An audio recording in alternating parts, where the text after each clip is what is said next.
Good morning, good evening, good afternoon from wherever you're joining from. Please just put in the chat box your name and where in the world you're joining from. That would be amazing, so that we get to meet you, know you, greet you. Thank you. This is the 5th series of webinars where we talk about everything sustainability. Thank you so much, Dr. Sheung. We see you. Thank you. Always here. He's been here from day one and he's still consistent. Thank you. Shows that there's so much that you learn from these webinars for you to continue to, show up and turn up, and we appreciate it. So here we're talking about everything sustainability. If you've been a part of our previous webinars, we've talked about some of the things that you need to take note of before you start up a recycling business. We've looked at grant writing for sustainable businesses. We've talked about tire recycling. We've talked about eco, upcycling. So yeah, this is our 5th. Wow, interesting. Show me some energy now. We're trying now. It's amazing. I'm just even realizing that we've been dishing out some, gems. And today we're having a seasoned environmentalist. I won't be speaking much because I'm here to learn myself. There's so much to learn from our guest this evening, TEMITOPE OKUNNU, my sister, my friend. TEMITOPE OKUNNU is a trailblazer in environmental education. She goes by the name Environment Queen. She's been in this space long before some people were even born. For over a decade, she's been pushing the gospel of sustainability, as well as pushing the gospel of her Lord and Savior. She's been pushing even before sustainability became a thing, and a lot of people talk about circular economy, sustainability. She's been there and has been creating environmental education. She is at the forefront of groundbreaking projects such as Eco Schools NG, Tidy Nigeria, and Waste-Wise Women. Her foundation offers comprehensive programs designed to educate both teachers and students on sustainable strategies for mitigating the climate crisis and addressing environmental challenges. She's very passionate about designing, developing, and implementing programs that support women and young people to live and adopt a sustainable lifestyle using circular economy principles to solve 3 planetary crises: fostering a zero-waste culture and championing sustainability. Today, she's going to be focusing on fostering a zero-waste culture and talking to us about how we can use, recycling as well as upcycling to address the food crisis. There's so much to learn and know about her work. She has received significant, recognitions for her work, including being named CNN Eco Champion. Yeah, you guys should show us some energy now. This is a fellow CNN Eco Champion. It's not easy to be on CNN. Please. Let's see the energy. Twice. Not once, twice in the same year. And she was also recognized as one of the 100X women championing sustainable solution in Africa. See, there's so much to know and to learn about TEMITOPE OKUNNU. Her LinkedIn profile will be dropped in the chat. There are people you need to be following so that you understand what is important to know, right? TEMITOPE OKUNNU is one of such people. So please learn more about her work, what she's doing with Eco Schools NG, what she's doing with Faith Foundation, as well as Women Wise. You would be able to learn so much that they do in all of these organizations to address sustainability. TEMITOPE OKUNNU, you're welcome. You guys, give her a round of applause. Where is her round of applause? Applause. I can't see people clapping. I'm going to end this webinar now if I don't see people that are clapping. Thank you. Raymond, James, thank you. Rashida, thank you. Madam TEMITOPE, are you ready? Can we see your beautiful face? Are you ready to go on this ride? See the environmental queen. Before meets after. If only they knew the inside joke of before meets after. Welcome. Thank you so much for being here, sis. We're so you're muted. We're so delighted. Yes. Thank you so much. I'm happy to be here. Thank you. Yes, we can hear you now. I see her voice. Great. Very angelic. It's not me that has any drama. I'm happy to be here. Thank you for having me. Thank you, sis. Okay, so let's go right into it. A staggering 1/3 of all food produced globally is either lost. It's either lost or wasted. This amounts to about 1.3 billion tons of food each year that is either lost or wasted. Now, this waste presents not just the loss of food that could have been consumed by people in need, but also a significant waste of resources such as water, energy, and labor used in food production. We all know, across the world, especially in this part of the world, if you're in Nigeria, what we're experiencing right now around availability of food. And it's no news anymore that we're experiencing, a food crisis. So talk to us, Madam TEMITOPE. How do we begin to address this serious issue? How did we get here, and what can we do? I mean, we're here already, but what can we do to move ahead from here? What are the, simple, achievable steps that each of us can leave this meeting with today to, address this issue of food insecurity, adopting sustainable measures, one of which is recycling and upcycling. So please take it away. I'm ready with my pen and my paper, and I'll stop talking. The floor is yours. Thank you so much.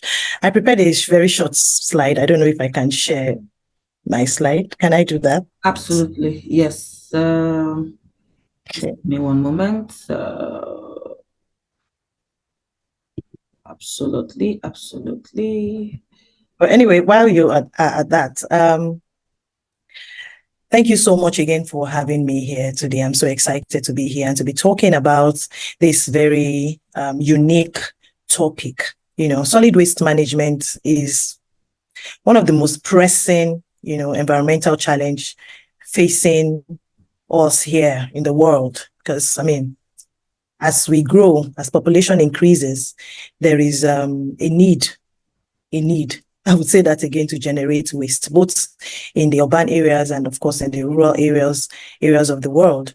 And now that, particularly for Nigeria, we are close to, in fact, I think we have even exceeded 200 million, and despite all the policies, regulations, on solid waste management in this country, the waste is still growing at an alarming, rate every day. Can I share now? Oh, okay. Let me go ahead. Starting share will stop others' computer. Do you want to continue? Yes, please. Okay. Let me see. I don't know. Can you see my slide? Absolutely. Perfect. Yes, we can.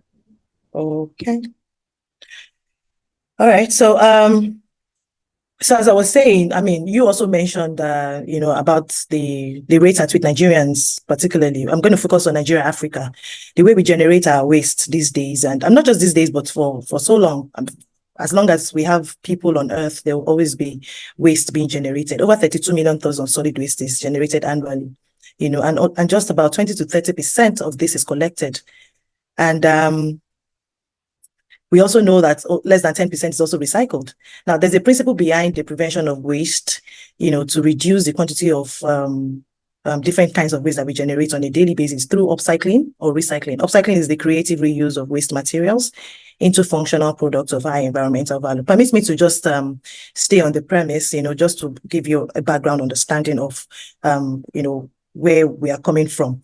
Food security, defined by the Food and Agriculture Organization, is when all people have individuals have physical, social, and economic access to sufficient, safe, and nutritious food at all times. However, various factors, including climate change, economic instability, and inefficient resource management, threatens global and food security. Now, recycling is a critical yet often overlooked tool in mitigating these challenges. Now, what is the objective of this discussion? We want to create more awareness around how we can empower people, communities with the knowledge of composting. We want to rejuvenate and amend existing degraded soils, to reduce the need for chemicals, fertilizers, pesticides on our food and soil, grow food naturally through composting and organic pesticides. We want to prevent air, most importantly, air, land, and water pollution. We want to also reduce environmental health risk from our food waste pollution, and to encourage sanitation, sorting of waste materials, conservation, and of course, farming naturally, and to ensure public health, which is very, very important, sustainability, and of course, circular economy. I expect that at the end of this session, we should go home feeling empowered, to do so much more, starting from our homes. We want to be able to reduce together a lot of greenhouse gas that is being emitted through our own kitchens or our own communities. We want to have a cleaner environment, and while producing food at the same time and increasing our income, of course, producing healthier families and health. I'm not sure, but I want to believe that some of us do understand what climate change is, and how most of us are being affected by climate change today. Burning of fossil fuel generates greenhouse gas emissions, and that acts like a blanket wrapped around the earth, trapping the sun's earth and raising temperatures. Simply to speak simply, rather, if you're feeling the heat, you're already feeling climate change. If you're not, when rain falls and you find water dripping down into your community, your home, you're unable to go to school, you're unable to go to work, you're unable to sell or buy, you're already feeling the impacts of climate change, and so much more. And that would lead me to where we are going to tonight. What is food security? The topic says food insecurity, recycling being a solution. But first and foremost, let us understand what food security means. According to FAO, that's Food and Agriculture Organization, it says that it ensures that everyone has consistent access to an adequate supply of sufficient, safe, and nutritious food. However, challenges such as climate change that we talked about earlier, economic instability like we are experiencing right now in Nigeria. For some of us that outside of Nigeria is facing a whole lot of hardship, or volatility, if I want to say it that way, and of course, ineffective resource management, threatening our global food security. Recycling, though often underestimated, plays a crucial role in addressing these challenges and promoting sustainability when we talk about food systems. So when we talk about food systems, we really do not talk about recycling, because, many of us cannot relate this. But then generating food waste is like burning fossil fuel. And people will be like, I've said this before somewhere, I'm like, how now? Fossil fuel, food, how does that correlate? But do you know that they both generate greenhouse gases? Food waste emits methane gas, just like the gas that, is being used in the kitchen, our cooking gas. it generates methane gas. And methane is one of the most potent greenhouse gas that you could ever think of after CO2, right? And these two elements, will I say elements? Yeah. They both generate these greenhouse gas emissions. And if methane generates greenhouse gas emission, it must be a point of concern for many of us, for so many of us. Being that methane is a potent gas, a potent greenhouse gas, which we are all trying to eliminate or trying to mitigate. So when we start mitigating our food waste through organic recycling, we would be reducing a whole lot of those greenhouse gases, which is one of the causes of climate change or global warming, if you would like, I mean, so to speak. Nearly 1/3 of the food produced globally for human consumption is lost or wasted. Mira mentioned that earlier. And that means that there's a lot of food waste in the country or globally. There's a lot of food loss as well, globally. The loss occurs throughout the food supply chain, from production to consumption. In developing countries, food like ours in Nigeria, food is lost during production and storage, and even transportation. And then, of course, we can begin to now talk about inadequate infrastructure. In contrast, developed countries experience it a little bit different, where waste happens at the retail or consumer level. Now, this waste does not only represent lost nutrition, but also contributes significantly to the greenhouse gas emission that we're talking about. Now, this waste food, the waste does not, this waste can actually feed billions of people, so to speak, if it was managed correctly. And that's why we're here today, to learn how we can actually convert these food wastes, to start providing food, or to start being a source of food generation for people. Now, it brings us to the concept of recycling that we're talking about today, and its potential to address food security. Organic recycling, like we call it, such as composting or anaerobic digestion, can actually transform food waste into valuable resources like compost or biogas. But then again, recycling is a critical tool that is often ignored or overlooked to mitigate these challenges. If you can see my slide, can you mention some of the food waste that you see? And I know that many of us would either eat, there are some of the veggies that I see on my screen as well, and fruits that we have taken or eaten one way or the other before. If you can identify one that you eat on a daily basis, please drop it in the chat box. Yes, I just want to, yes, please drop it in the chat box. Let us have some little interaction. Dodo. So it's not just Dodo, okay. Let me see. I really can't see the chat box now. Let me see if I can see the chat box. Okay, I can help you read them out. Okay. I can help you. I see carrots, plantains, Yeah. onions, banana, dodo, plantain, eggs. I think I see that plantain, carrots, and okay, good, great. So many of us are plantain lovers like me. Onions. So I can see the purple cabbage as well. I can see the yam peel and the one that we're conversant with, the cassava, the cabbage, the white cabbage that we're conversant with. Now, all of this waste, particularly if we're women, we usually will carry this waste and drop it somewhere in the kitchen and then, just overlook and just keep it there.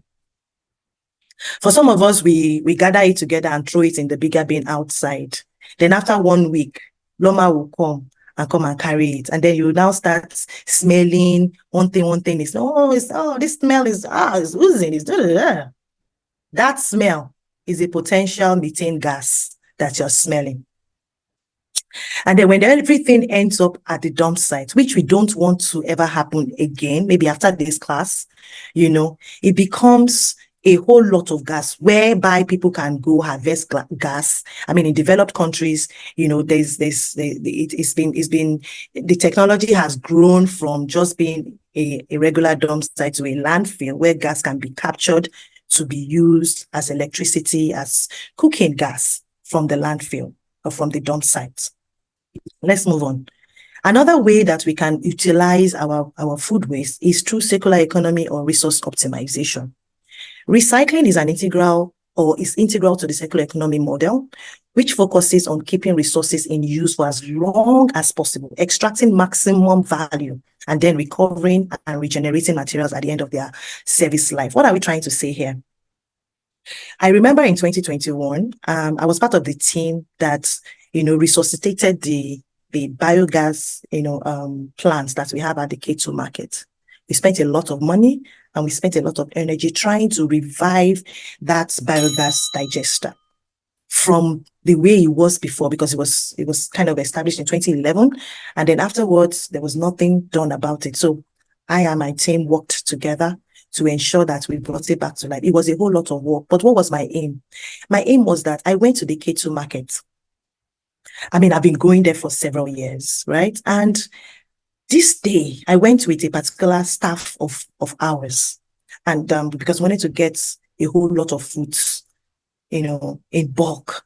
And then I saw a heap about 5 feet tall of oranges, spoiled oranges. And I'm like, what? With the knowledge that we have in this country, what is this doing in this market? I felt so sorry for, number one, the market women who must have bought these oranges thinking that they were going to sell and make some money out of it. But hey, they couldn't make a dime out of it because by the time it got to the market, it was spoiled. And that was how we got this emergency, to fix that biogas plant. And we began to make sure that it worked. It worked, and it's still working till now. Now the market can generate electricity. At night, they can be theft because there's light. The Akara woman can now sell. And in fact, right now it's going through a whole lot of rehabilitation because we want it to be a bigger model where it can be replicated all around Lagos and Nigeria and in Africa at large.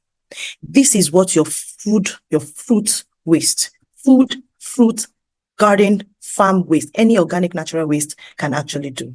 In the context of food systems, this means not just recycling your packaging, glass and bottle and all of that, but also rethinking supply chains to reduce waste. For instance, by recycling materials like regular plastic, glass, tires and all, and metal, we reduce the need for virgin resource extraction, which is often resource intensive and environmentally damaging.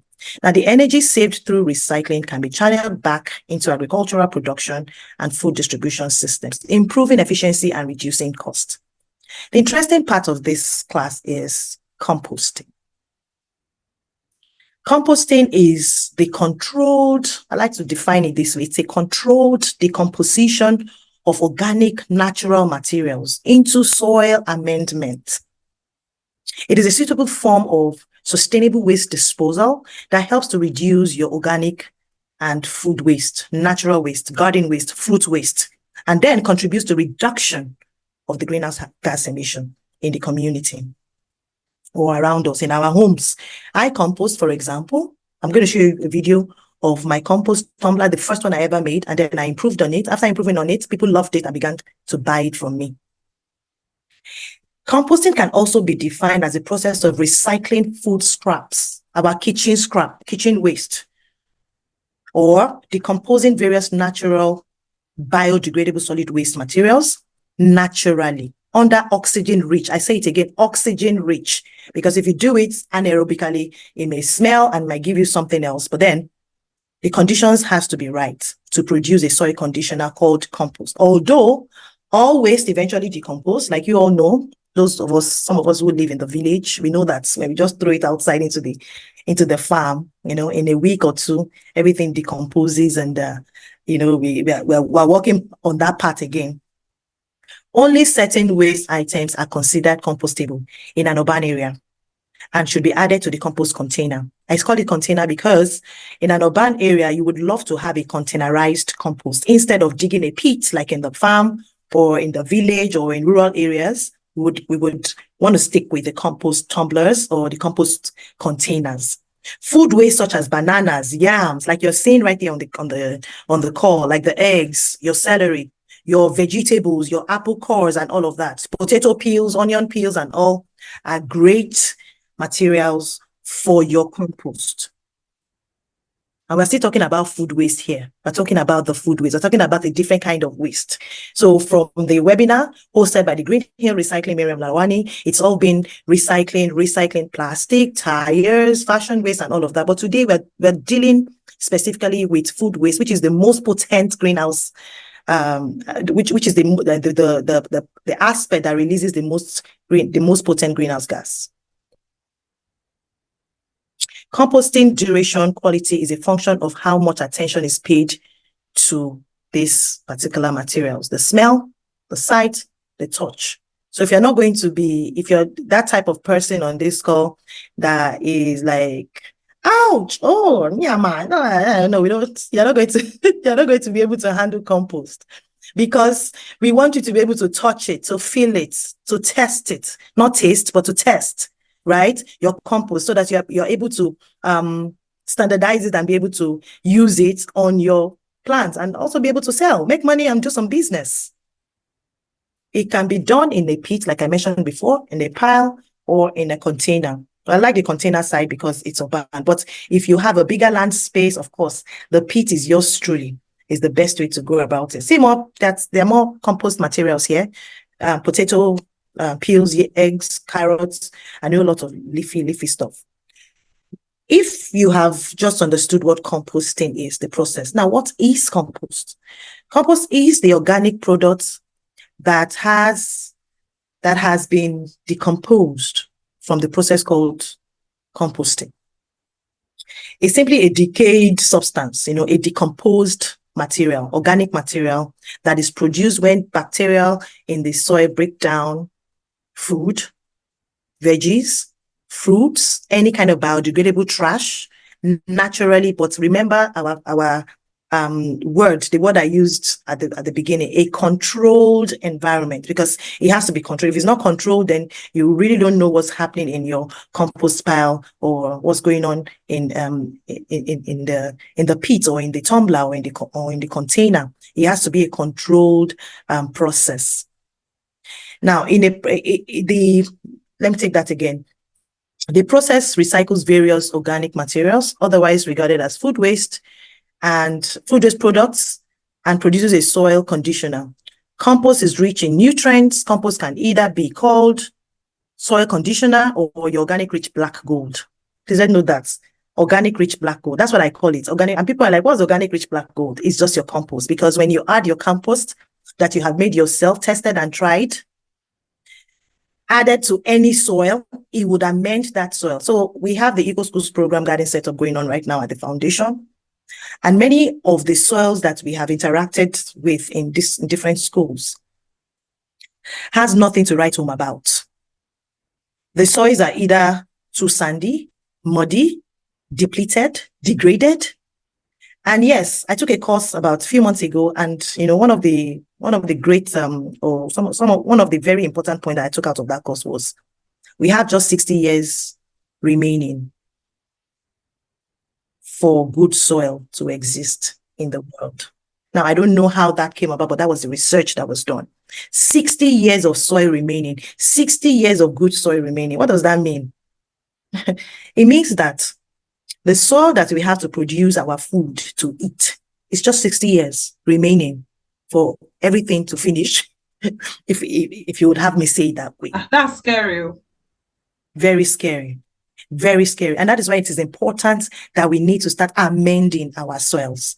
We need to start amending our soils, start thinking about what our food systems would look like in the coming years.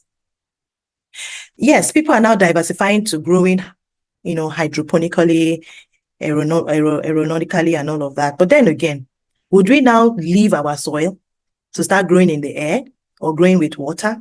It's a super technology. I love it. In fact, I'm working on it right now. But then, would we leave our soil because soil is going to finish? Just like we've been saying that fossil fuel is going to finish, right? But people don't care. They're still, taking and taking and taking. So now for those that are forward thinking, we need to now start looking at how can we continue to amend us. And then we have the solution. The solution is in nature. The solution is in nature. Our food waste is our solution. Everybody eats at least once a day. Yeah. Everybody eats at least once a day. And if you eat at least once a day, that means you produce food waste once a day. Multiply by 30. That's you produce food waste 30 times in a month. These food wastes can be composted to replenish the soil around you if you want to take it individually.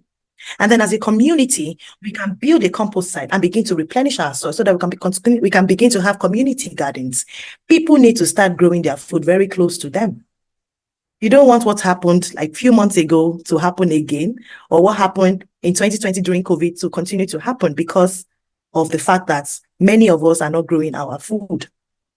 There's a whole lot of story about that, but then let's continue. What are the benefits of composting, if you may ask? We will be able to reduce the use of chemicals and inorganic fertilizers and pesticides on our food. Most of the food that we eat today is cancerous, toxic, not nutritious. And that is because we are not able to do our thing ourselves. I know that many people will not be able to grow our own food ourselves, but then again, we should be sure of where the food is coming from. We should be able to know where our food is coming from and be rest assured that, oh, when I eat this in the coming 10, 20, 30 years, I won't have cancer, or I won't have one deadly disease that, nobody knows how to fix or solve. But when we know and we make our farmers accountable to the food that we eat, then we are assured of longevity. We are assured of good health. We are assured that our children coming will not begin to have babies at 30, 35. Because, right now, what's going on, because of the food systems and what we eat and all, many people are delayed they have delayed pregnancy, giving birth is some errors. A whole lot of stuff, just like we find plastics in our blood, in our groin, in our breast, in the air, in the lungs, So all of these things we need to be able to control and understand where these things are going to. Where are they going to? Where are they coming from? It's very important for us to understand this. And when we understand it in our own spheres of our own sphere of influence, we're able to, influence others to also do the same. So instead of promoting the use of chemicals, very harsh toxic chemicals on our food, we can begin to now channel our food waste to produce compost for us and act as a fertilizer on our behalf for the food that we eat. We can mitigate global warming through this action, and of course, inevitably, climate can change.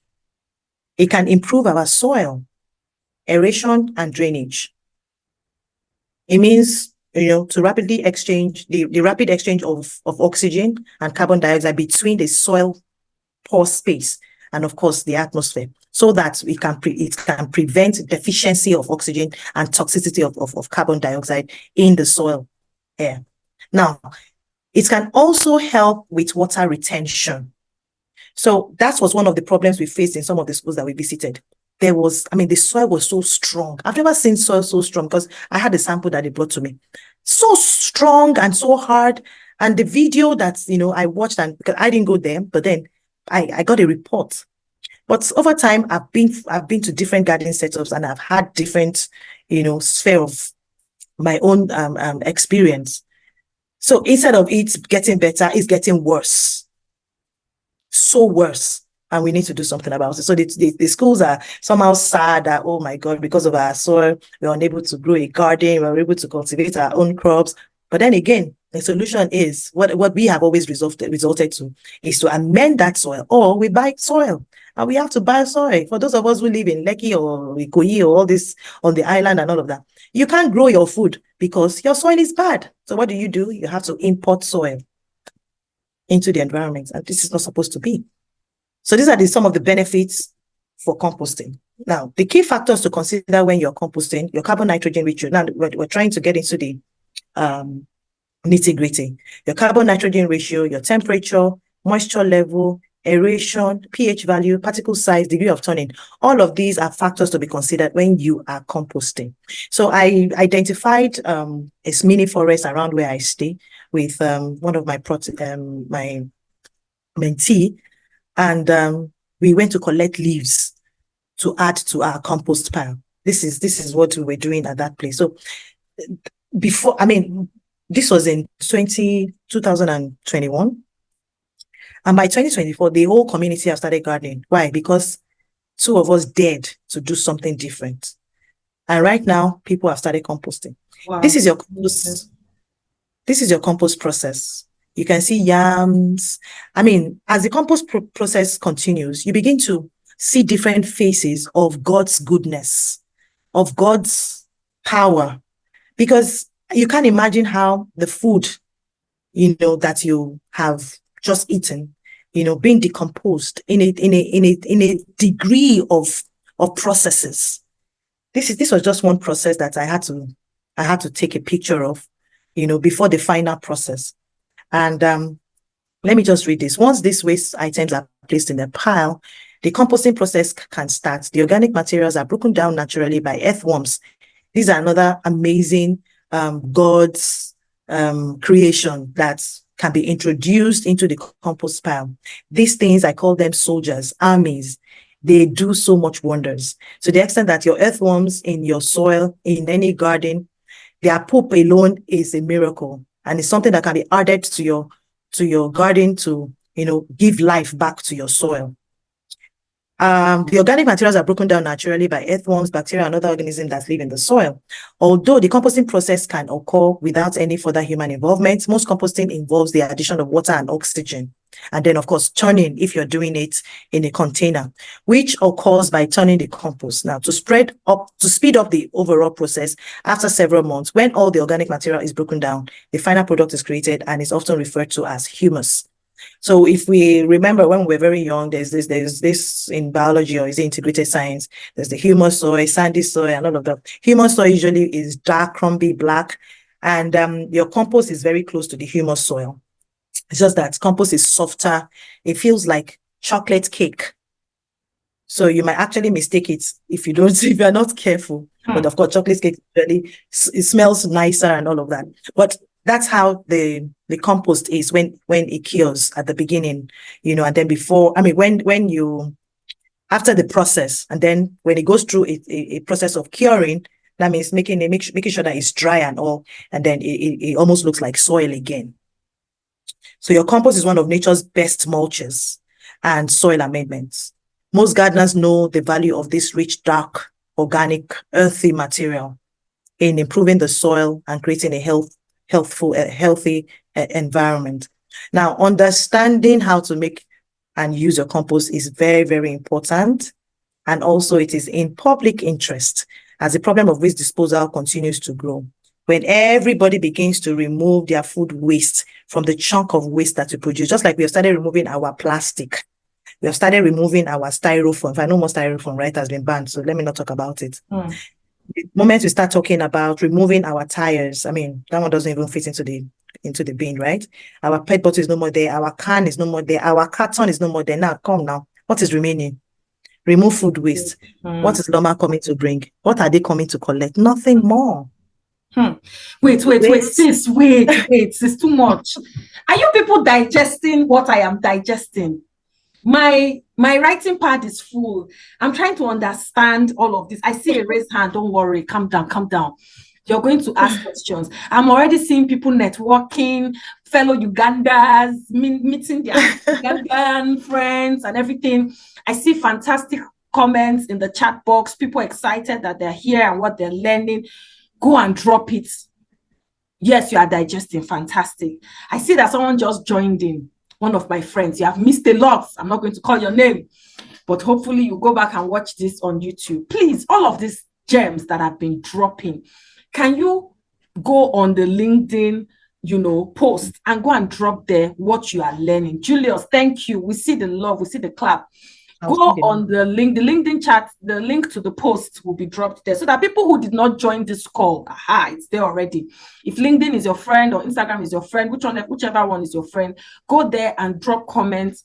Let us know if this has added value to you. What have you learned? What are you learning?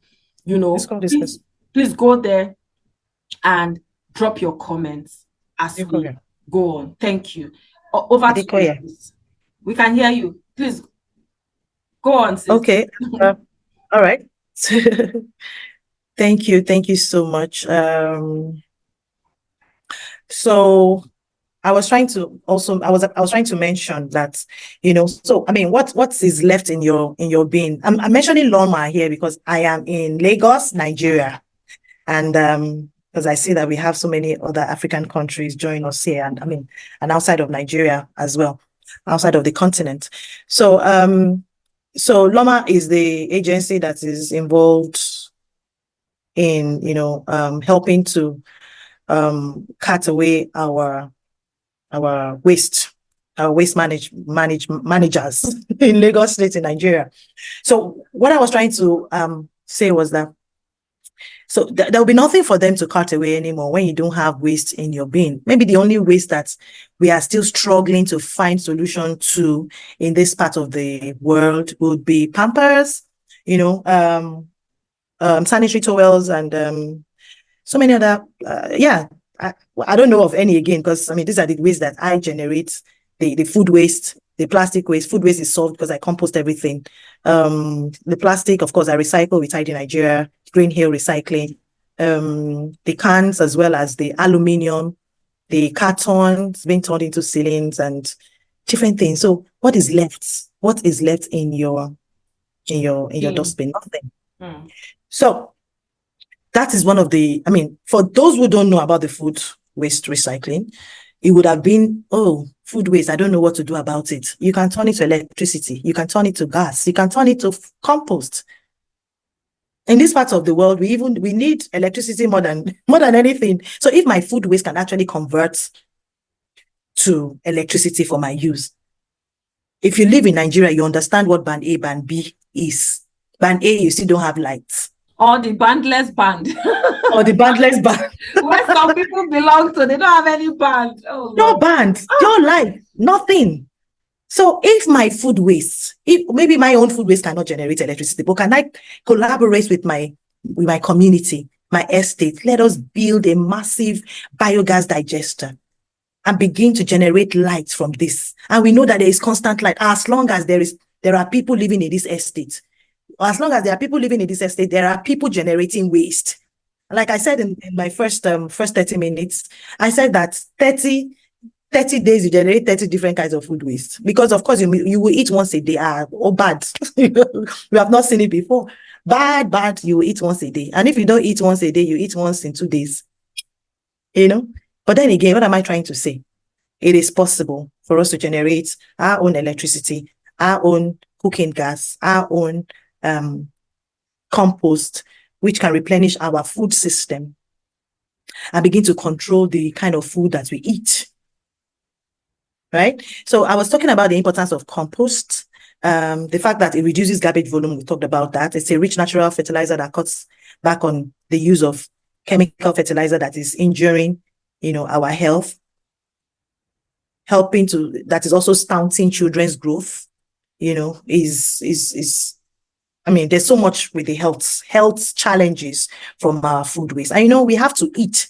And if we really do have to eat, we must be concerned about where our food is coming from. It also improves our soil aeration, drainage, helps control weeds. Of course, if you're a grower, or a farmer, or a gardener, you understand what I mean by how it will help to control weeds by mulching and all of that.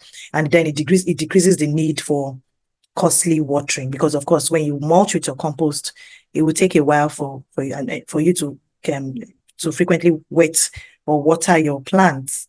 Now that we don't even have rain, but rain has started falling again now. We thank God for that. So what is sorry, let me see, what can be composted? We mentioned some of the things earlier. From the pictures that I showed, you see more eggshells there. That's me there trying to mix some eggshells with my compost so that it can give me more calcium, in the soil. That's mango there. Every kind of food waste that is being harvested from the ground or from the tree can be composted. Another thing is that we need to also start saving our seeds from the food that we grow naturally, because our seeds are fast disappearing. Almost anything that comes from the ground can be composted: cucumber, peels, the apple cores, carrots, vegetables, onions, any kind of vegetable at all, tubers, potato, sweet potato. In fact, I ate a different kind of potato today. I just wanted to put that in. Purple potato. I've never eaten it before, but I grew it. Put grains as well. Grains like your rice, your beans, your gari. Mix it. Everything goes into your cereal. Stale bread. So anytime we have bread, and it's for so some of us don't like to eat bread that is not fresh. Okay, now no problem. Compost it. It's still good for the compost. So they don't like the stale bread, put it in the compost. Your pasta, put it in the compost. But there's some things that cannot enter the compost, because if they enter the compost, they would destroy the beautiful thing that is going on there. And you don't want to destroy that process. Things like fish, things like meat, cheese. Let me see if we have gotten there already. Okay, we can also put our flowers in the compost pile, our plant trimmings and cut-offs here. Paper, cardboard can be inside. Your dry leaves. I mean, you saw myself and my mate, her name is Miracle. Sorry about that noise. All right, so these are the other things that you can compost in your compost pile. Other things like your newspaper as well. So if you still use newspaper in this part of at this time and age, your newspaper can be shredded. we got the shade that you dropped there. We received it. Thank you for dropping it. You can shred it and put it in the compost, right? Your coffee grinds and filters can be added into your compost pile. Look at the things that cannot and should not be in compost, like your meat, your animal products, like the yogurt, the butter, the eggs, the fish. Eggs, I mean inside the egg. The eggshell can be used, but not the egg itself. Coal, ash, weeds. Weeds should not be, because when you put weeds in there, by the time you begin to use it on your plants, you begin to see more weeds, because they will replicate, particularly if they are very strong elephants, what's it called now? Weeds and all of that. Pet droppings should not. Cat, dogs, no. But you can have if you rear goats or rabbits, chicken, all of these droppings can actually be added to your compost pile. Synthetic chemicals, please, no. Oh, I just finished my tie and dye material and blah, blah, blah, and I want to throw the material or the chemical into the compost. Please, I beg, Biko, don't do that. They should never go into the compost pile. The things that you should compost, I think you already talked about this. Just added more things that you could compost. And I mean, look at that. Yeah, this is the Fabe compost bag. So when we dried the compost, we began to use our compost, and we saw drastic change, with the compost. And we went for an exhibition, we sold. The people who bought at the exhibition began to call us. You see, this compost that you sold for me, I love it. They're good for my plants, for my indoor plants, for my this, for my that. I'm like, wow, these are the food waste that because I started it in my home. The food waste I generated from my house, from my kitchen, is what somebody else is saying that is the best compost they have ever had. And then I had to intensify. I like to tell my stories once in a while so that people can begin to resonate. There's nothing like I cannot do it. You can. If somebody else has tried it before and another person has tried it before, it's something you can. I'm going to play a video of who has tried it before. How can you start a compost pile? How do you get it started? The first thing you want to do is to select a location. But before you select a location, you need to decide, what exactly do I want to do? I want to do something like what you're seeing in my picture. This is like a pit being dug. And then we had to add a lot of leaves and a whole lot of dry stuff and kitchen waste, and then turn it together. And that's it. That's the heap. In 1 week or 2 weeks, everything will go down, because why? It has already started the decomposing process. But then again, you need to decide, what do you want to do? Do you want to dig a pit, or you want to have a compost tumbler like this one? Like this one in this next picture, or you want to put it in containers like this, like build a wooden container for it. So you have the first shape of your compost, and then the second, and then the third, something like that. This is what I built, my first ever compost.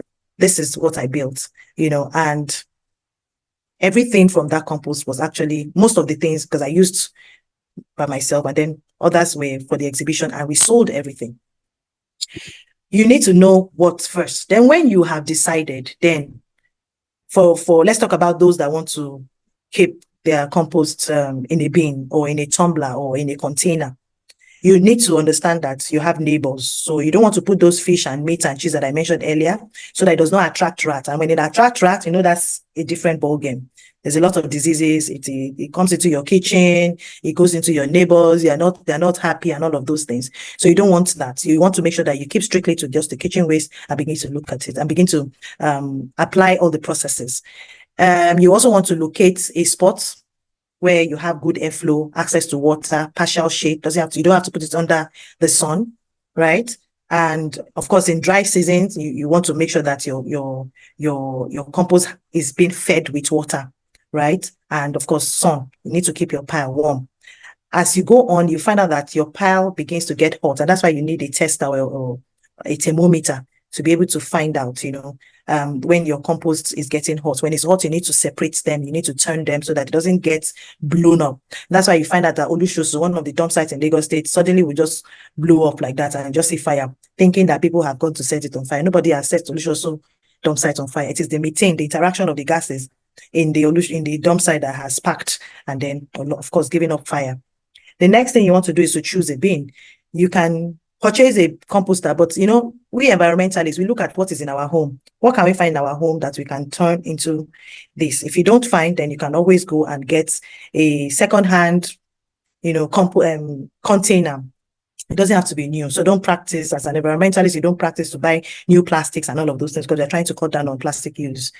Purchase one, make your own, like what you see here. I just called a carpenter to fix this thing for me. This is what I want. It wasn't perfect at the beginning, but as we made the second, third, fourth, fifth, and the 13th one, it began to become a standard. In fact, when we made the first, second, third, by the third one, people started buying it, and it became a standard, right? I also made sure to mention how you should start. It shouldn't be more than 3 feet by 3 feet or 4 feet by 4 feet. It shouldn't be more than that at the beginning, so that you are able to control and learn, and afterwards you can scale up to a bigger bin. So these are the ways you can have. You can have compost at home, in your school, in your farm. If it's in your farm, I would advise that you dig a hole and put all because you would generate a whole lot of waste in the farm, all the trimmings, all the leaves and all of the dead leaves and dry leaves and all of that. It will be so much. Even in the school garden, dig up a hole and put your compost there and begin the process. It's a very, not so easy, but easy, interesting. It's an interesting journey, right? How do you get started? So yeah, continuation. Now begin to add your materials. Not everything will go in, like I said before. Begin to cut down on meat and fish and all of that, and put only veggies and things that can degrade. Monitor your compost pile. You monitor through temperature, the aeration. Is there airflow? Is there moisture? Make sure that it's not too dry or too wet. How do you ensure that? Make sure that your carbon ratio and your nitrogen ratio is being measured. So when I say carbon ratio and nitrogen ratio, I'm talking about your carbon being the dry materials like your paper, your carton, and then your nitrogen being the wet materials or the green materials like the orange peels, the vegetables, and all of those greeny stuffs. Those are your nitrogen. So if you're in a ratio of 1:4, right? If you have 4 cartons, you should 4 carbon ratio. You should have just 1 nitrogen. If you don't understand, let me know so I can explain further. Okay, I think this is what I was explaining here. Your temperature is the easiest way to test your compost temperature. Stick in your hand. That's the most important. That's the first thing you want to do. Just stick in your hand. Feel the warmth. If it's warm, good. If it's hot, you need to separate, and try to mix it together so that it's not too hot and it does not blow up. Moisture. Make sure that it's not too wet and it's not too dry. If it's too dry, it will kill the good bacteria in your compost. If it's too wet, it will be smelling, and you don't want that. Your composting must work in a 40-60 moisture content ratio. And then your carbon to nitrogen, I think I just mentioned that. So if you have on the ratio of 1:4 or to 30, make sure that you have carbon of 25. Carbon ratio of 25-30. So make sure that your carbon is more than the nitrogen. And then in general, things that are brown, dry leaves, newspaper, straws, and all of that should be categorized under carbon, and it should be higher than your vegetable scraps, like the ones from the kitchen, your garden waste, your grass clippings, and the rest. And then to continue, aeration, everyone needs to breathe. So even so, the tiny microorganisms, your worms, your bacteria, everything has to breathe as well. So make sure you don't stifle your compost environment such that there's no oxygen. There has to be oxygen. That's why you need your fork to turn your oxygen around and all of that. Use your compost aerator or a pitchfork to mix. Turn is very important. Keep turning your compost once a week or twice a week to ensure that all the materials are in the same, they have the same, the materials are mixing together and has a uniform temperature until you have your finished compost. There's supposed to be a video. I don't know. I can't find that video again. Oh, okay, still here. So that's what I'm talking about here. Keep turning. Look at my compost. Remember I said it looks like the chocolate. If you look at this, my slide very well, the picture here, it feels like a crushed chocolate cake, right? With some banana. I had to just put that to make it look nice. So that's how your compost actually looks like. I think here I'm talking about how to use your compost. So it's usually dark and crumbly, like I said. It smells like earth when you smell it. It doesn't even smell like anything waste. That's the beauty of nature. Again, that's another beauty of nature. It doesn't smell like waste when you do it the right way. But if you don't do it the right way, you would get disgusted because it will stink and you wouldn't like that smell. And that might discourage you. So, but when you follow the step-by-step process, then you're able to get a beautiful, earthy smell of compost. You sprinkle your compost when you want to use it, use as a top dresser or as a mulch, mix it together with your soil, mix it again with different materials for your garden process. And grow as much as you like with your compost. It's a very healthy soil amendment. So use it as you like, but make sure you don't use too much because, of course, everything that we do too much, there's always trouble. So let's use it in moderation and ensure that we make. We talk about it a lot so that other people can learn as well. I can't overemphasize on that policy of mine.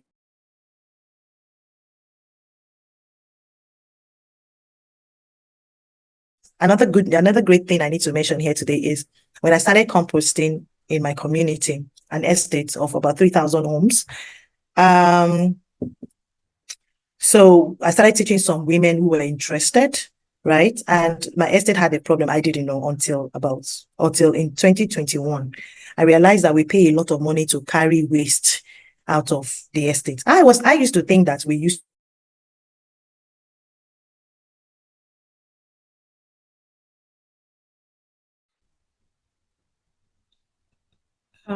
Hi everyone. Can we still hear our guest or is it just me? Please drop in the chat if you can still hear her. On my end, her video is frozen.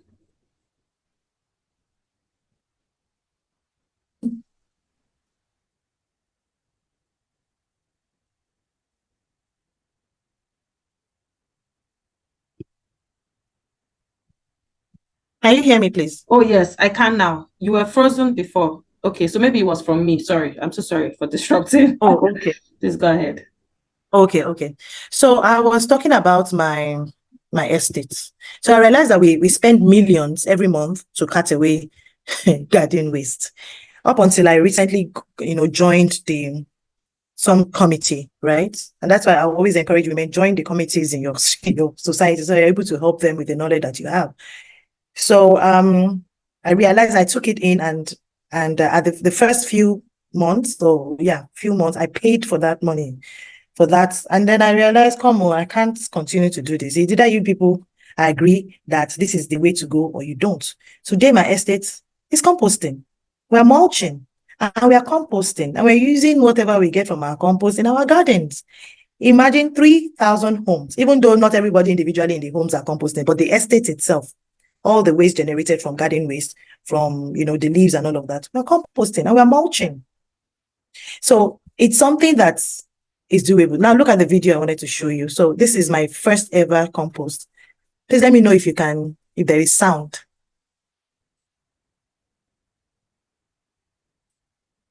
Is there sound? No sound, please. No sound, please. Okay. Okay, but you can see that that's the compost. This was after 6 months of composting with the worms and all. Maybe I should enlarge this video. That's the compost in my backyard.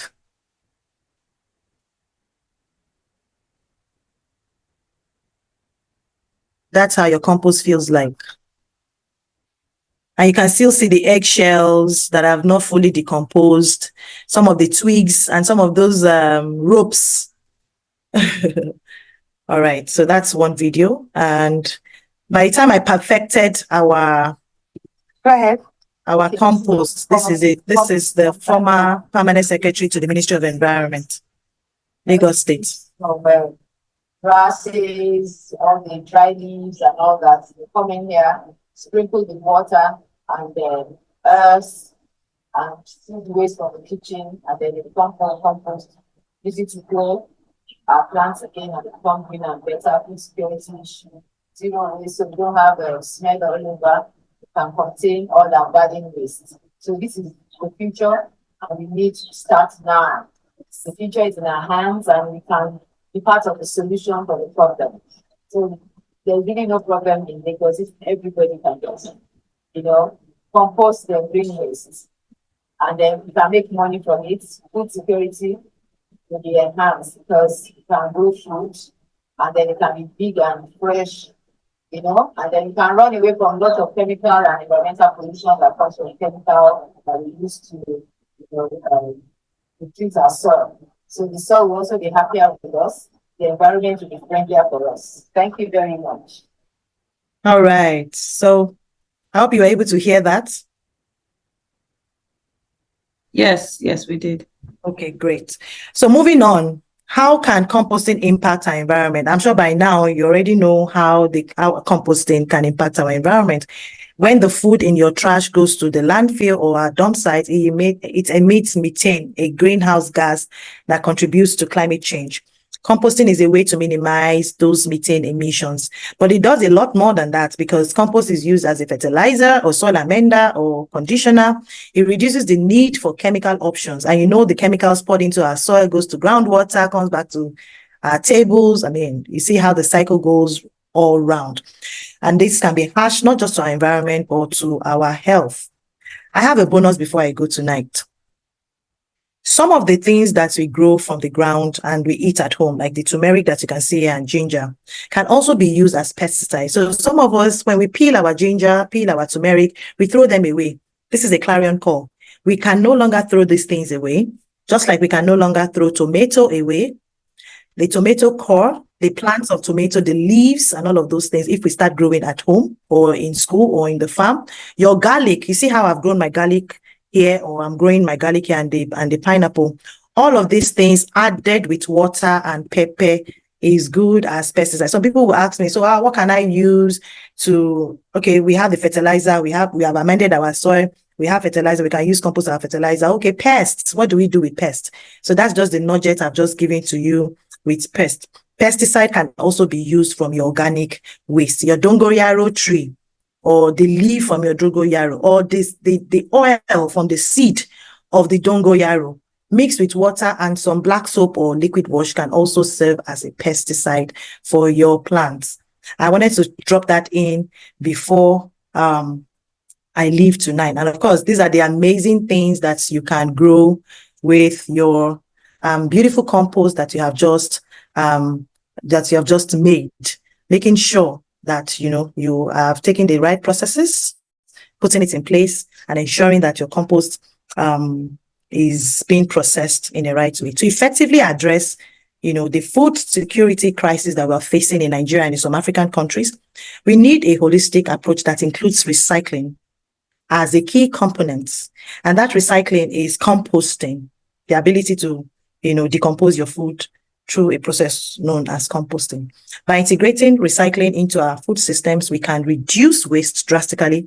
We can conserve, of course, our natural resources and create a more resilient and sustainable world where everyone has access to enough, sufficient, safe, nutritious food. It is not just about managing waste better. It's about creating a future where our food systems are sustainable, equitable, and capable of feeding a rapidly growing global population. Right? So recycling is one part of a larger puzzle. Composting is that part of the larger puzzle. When we combine all other efforts together, improving agricultural practices, reducing food waste at the source. Remember, I always mention in my kitchen. You have to start from your kitchen, because in this developing part of the world, that is where the food waste comes from. And then developing different sustainable technologies. Composting can significantly contribute to solving the global food security crisis. So thank you so much for your time. Wow. Where are you guys? Where's the energy? Where's the energy? Can we see you showing some love? I mean, I'll take like a week to be able to digest all that I have learned today, to be honest. Thank you so much. The environment queen for a reason. It's not just a name, it's for a reason. You see when she said that power has gone. If I was composting now, generate power, and ensure that when PHCN strikes, that I'm here, ready to generate my own power. Amazing. Yes, sir. There are a few questions before you run off. In short, you've graciously extended the time. She had something else to do. She had to push it for us, and she's gone like over 20 minutes, past her time. Can we show her some love, guys? Where's my energy? Where's the energy? People are saying, Raymond James says, have you been able to test BSF2 in line with organic waste resources? Because I really have interest in organic. Follow her on LinkedIn. Go jump into our LinkedIn DM now, so that you guys can talk about, your interest in composting. And he says he's been looking for, I've been looking at it, and, to feed the agricultural sector. Fantastic. Please. That's the value of these webinars, It's not just for you to, yes, learn, implement, but also make useful connections. Because some of the things that, you can tell from her story how many times she might have tried to redefine and remodel, and she's learned throughout that process. You don't have to go through that stress as well. You just have to latch on to somebody who has done it, been there, done that, and learn from them. So please, Raymond, she knows your name now, Raymond James. You are not a strange somebody. If you can go into our DM on LinkedIn immediately, so that you guys can take on that conversation. I believe she'll be more than happy to mentor you and to, handhold you through the process. The daily waste production has 70% organic waste. It's the same here. It's the same, even though it will seem as though plastics take the louder voice when it comes to recycling. There's so much food waste that is being generated, much more than non-biodegradable waste. So that's why we're talking about these things. It's just because people are not talking so much about it. So it's the same even here in Nigeria. We recognize that you're from Uganda. Great information here. Go and tell us on LinkedIn, not just in this call. Go to LinkedIn and tell us, Michael. Seems I'm the only Uganda. You've seen your Uganda friend. I'm in a fellowship that's helping mentor change makers, and I'm building a project around black soldier flies.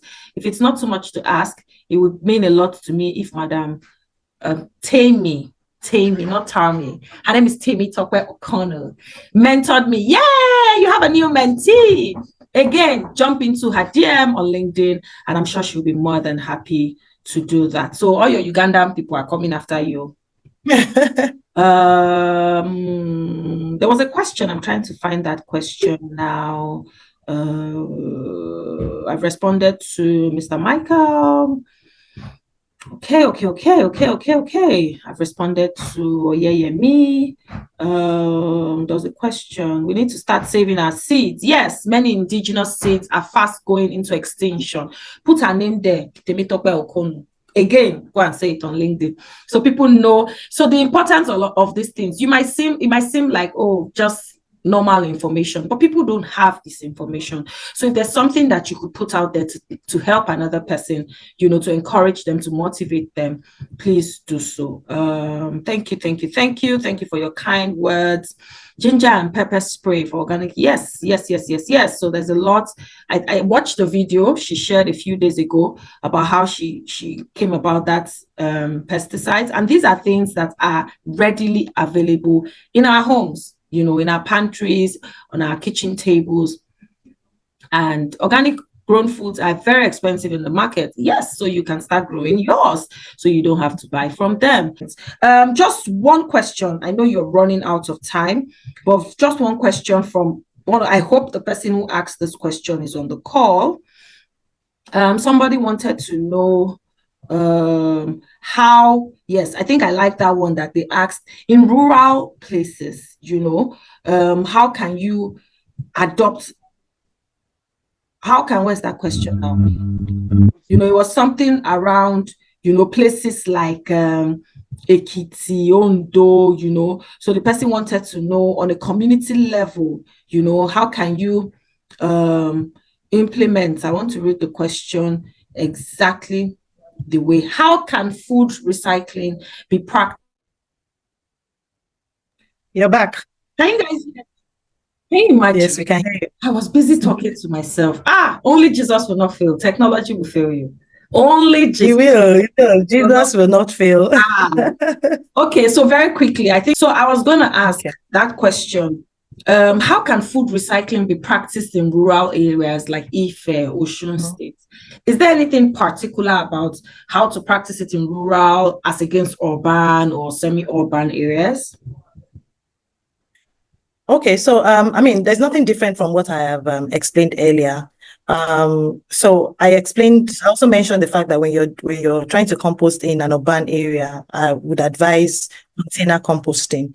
But in a rural area, farms or anywhere that you have large space or something, you can actually dig a hole and begin to compost in that hole. I mean, it's bigger, more spacious, so you can even add your chicken and you know, this time, because I mean, there are no homes around you. And if she says Ife, Ondo, or all these places, we still have cities in these places, right? They're not just villages, you know. We still have the Oni of Ife from Ife, you know, Osun State. And I want to believe that he lives in a city, in an urban setting. So you just adopt as it suits you. So if you have a bigger space, compost in a pit. And if you have a smaller space and you have neighbors around, it would be advisable to compost in a container, you know, so that you're not offending anyone and you're not inviting rodents into your home. Fantastic.